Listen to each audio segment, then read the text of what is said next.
ನಮಸ್ತೆ ಸ್ನೇಹಿತರೆ. ವೈಶಾಖ ಪುರಾಣದ 16ನೆಯ ಅಧ್ಯಾಯ. ಅಕ್ಷಯ ತದಿಗೆ ಮಹಾತ್ಮೆ. ಜಯತು ಜಯತು ದೇವೋ ಜಾನಕಿ ವಲ್ಲಭಶ್ಚ ಜಯತು ಜಯತು ಕೃಷ್ಣೋ ವೃಕ್ಷ್ಣಿವಂಶ ಪ್ರದೀಪ. ಶ್ರುತದೇವನು ಶ್ರುತಕೀರ್ತಿಗೆ ಪುರಾಯಶ ರಾಜನ ಕಥೆಯನ್ನು ಹೇಳಲು ಮುಂದುವರೆಸಿದನು. ಅಕ್ಷಯ ತೃತೀಯ ದಿನದಂದು ಪರಮಾತ್ಮನ ದಿವ್ಯ ದರ್ಶನದಿಂದ ರಾಜನು ಪುಲಕಿತನಾದನು. ಯಾರ ಪಾದಗಳಿಂದ ಗಂಗೆಯು ಲೋಕಪಾವನೆ ಎನಿಸಿದಳೋ ಆ ಶ್ರೀ ಹರಿಯ ಪಾದೋದ್ದಕವನ್ನು ಶಿರದಲ್ಲಿ ಧರಿಸಿ ದಿವ್ಯ ವಸ್ತ್ರಾಭರಣಗಳಿಂದ ಪೂಜಿಸಿ ಅಪ್ರಕೃತ ಶರೀರನಾದ ಪುರಾಣ ಪುರುಷನಾದ ಶ್ರೀ ಮಹಾವಿಷ್ಣುವನ್ನು ಪ್ರೀತಿಗೊಳಿಸಿದನು.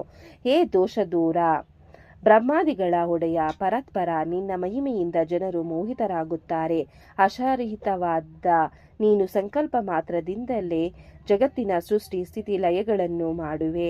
ದುಷ್ಟ ಶಿಕ್ಷಣ ಶಿಷ್ಟ ರಕ್ಷಣವನ್ನು ಮಾಡಲು ಅನೇಕ ಅವತಾರಗಳನ್ನು ತಾಳುವೆ. ನಿನ್ನ ಪಾದ ಕಮಲಗಳಲ್ಲಿ ಶರಣಾದವರನ್ನು ರಕ್ಷಿಸುವೆ.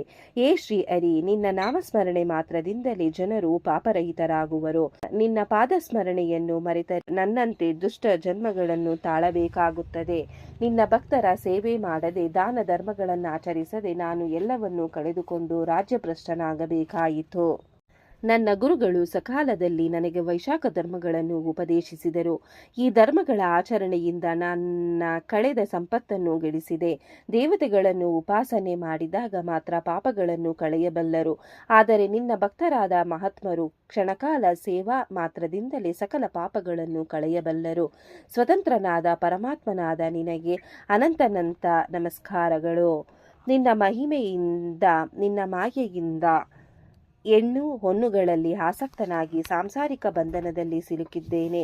ಪುರುಷಾರ್ಥಗಳನ್ನು ಪಡೆಯಲು ದುರ್ಲಭವಾದ ರಾಜ ಜನ್ಮ ಮತ್ತೆ ಬಂದಿದ್ದರೂ ಕೆಲವೊಮ್ಮೆ ವಿಷಯಾಸಕ್ತನಾಗಿ ಮತ್ತಷ್ಟು ಅಧಿಕಾರ ಬೇಕೆಂಬ ದುರಾಸೆಯಿಂದ ನಿನ್ನ ಪಾದಾರವಿಂದಗಳನ್ನು ಮರೆತಿದ್ದೇನೆ. ಸತ್ಸಂಗದಿಂದ ಮಾತ್ರ ನಿನ್ನಲ್ಲಿ ಬುದ್ಧಿ ಉಂಟಾಗಿ ಸಂಸಾರ ಸಾಗರವು ಗುರ್ಪದದಂತೆ ಸುಲಭವಾಗಿ ದಾಟಲು ಸಾಧ್ಯವಾಗುವುದು. ಏ ಪರಮಾತ್ಮ, ಬ್ರಹ್ಮಾದಿ ದೇವತೆಗಳು, ಬಲಿ, ಪ್ರಹ್ಲಾದ ಮೊದಲಾದ ದಾನವರು ಮತ್ತು ಯೋಗಿಗಳು ಸದಾ ನಿನ್ನ ಧ್ಯಾನವನ್ನೇ ಬಯಸುತ್ತಾರೆ. ಈ ರಾಜ್ಯಕೋಶ ಧನಸಂಪತ್ತುಗಳಲ್ಲಿ ನನಗೆ ಬಯಕೆ ತೀರಿದೆ. ಏ ಜಗನ್ನಾಥ, ನಿನ್ನ ಪಾದ ಕಮಲಗಳನ್ನೇ ಸದಾ ಭಜಿಸುತ್ತೇನೆ.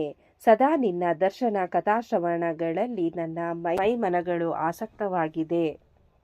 ನಿನ್ನ ಭಕ್ತರ ಮತ್ತು ದೇವ ಮಂದಿರದ ಸೇವೆಯಲ್ಲಿ ಕರಗಳು ನಿರತವಾಗಲಿ, ಪಾದಗಳು ತೀರ್ಥಯಾತ್ರೆಯಲ್ಲಿ ಆಸಕ್ತವಾಗಲಿ, ಅರೆಕ್ಷಣವು ವ್ಯರ್ಥವಾಗಿ ಕಾಲಕ್ಷೇಪವಾಗದಿರಲಿ. ನಾನು ನಿನ್ನ ಪಾದ ಸೇವೆಯನ್ನು ಹೊರತು ಇನ್ನೇನನ್ನೂ ಬಯಸುವುದಿಲ್ಲ ಎಂದು ರಾಜನು ಬಗೆಬಗೆಯಿಂದ ಪರಮಾತ್ಮನನ್ನು ಪ್ರಾರ್ಥಿಸಿದನು. ರಾಜನ ಪ್ರಾರ್ಥನೆಯಿಂದ ಪ್ರಸನ್ನನಾದ ಶ್ರೀ ಹರಿಯು, ನನ್ನ ಭಕ್ತನಾದ ನಿನಗೆ ದುರ್ಲಭವಾದ ವರವನ್ನು ನೀಡುತ್ತೇನೆ. ನನ್ನಲ್ಲಿ ದೃಢಭಕ್ತಿ 10,000 ವರ್ಷಗಳ ಆಯುಷ್ಯ ಮತ್ತು ಸಾಯುಜ್ಯ ಪದವಿಯನ್ನು ನಿನಗೆ ದಯಪಾಲಿಸಿದ್ದೇನೆ. ನಾನು ನಿನಗೆ ದರ್ಶನ ನೀಡಿದ ಈ ದಿನ ಅಕ್ಷಯ ತೃತೀಯವೆಂದು ಲೋಕದಲ್ಲಿ ಪ್ರಸಿದ್ಧವಾಗುತ್ತದೆ.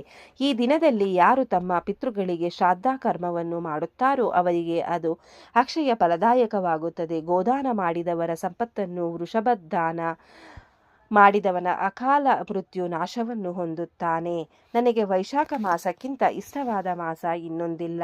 ಧರ್ಮಭ್ರಷ್ಟರಾಗಿದ್ದರೂ ವೈಶಾಖ ಧರ್ಮನಿರತರನ್ನು ನಾನು ಕ್ಷಮಿಸುತ್ತೇನೆ. ನನ್ನ ನಾಮಸ್ಮರಣೆಯಂತೆ ಈ ಮಾಸ ಧರ್ಮವು ಪರಮ ಪುಣ್ಯಪ್ರದಯವಾಗಿದೆ.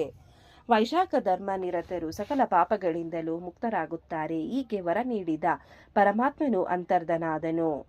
ರಾಜನು ಸತ್ಕರ್ಮಾಚರಣೆ ಮಾಡುತ್ತಾ ರಾಜ್ಯಭಾರ ಮಾಡತೊಡಗಿದನು. ವೈಶಾಖ ಧರ್ಮವನ್ನು ಆಚರಿಸಿ ಅದರ ಪುಣ್ಯ ಪ್ರಭಾವದಿಂದ ದೇವತೆಗಳಿಗೂ ದುರ್ಲಭವಾದ ಸಕಲ ಭೋಗವನ್ನು ಅನುಭವಿಸಿ ದೇಹಾಂತ್ಯದಲ್ಲಿ ವಿಷ್ಣು ಲೋಕವನ್ನು ಹೊಂದಿದನು.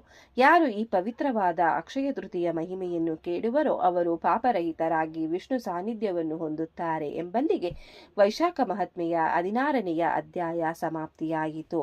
ಈ ಅಧ್ಯಾಯವನ್ನು ಓದಿದವರಿಗೂ ಕೇಳಿದವರಿಗೂ ಶ್ರವಣ ಮಾಡಿದವರಿಗೂ ಆ ಭಗವಂತ ಒಳ್ಳೆಯದನ್ನು ಮಾಡಲಿ. ಓಂ ನಮೋ ಭಗವತೆ ವಾಸುದೇವಾಯ ನಮಃ. ಧನ್ಯವಾದಗಳು ಸ್ನೇಹಿತರೆ.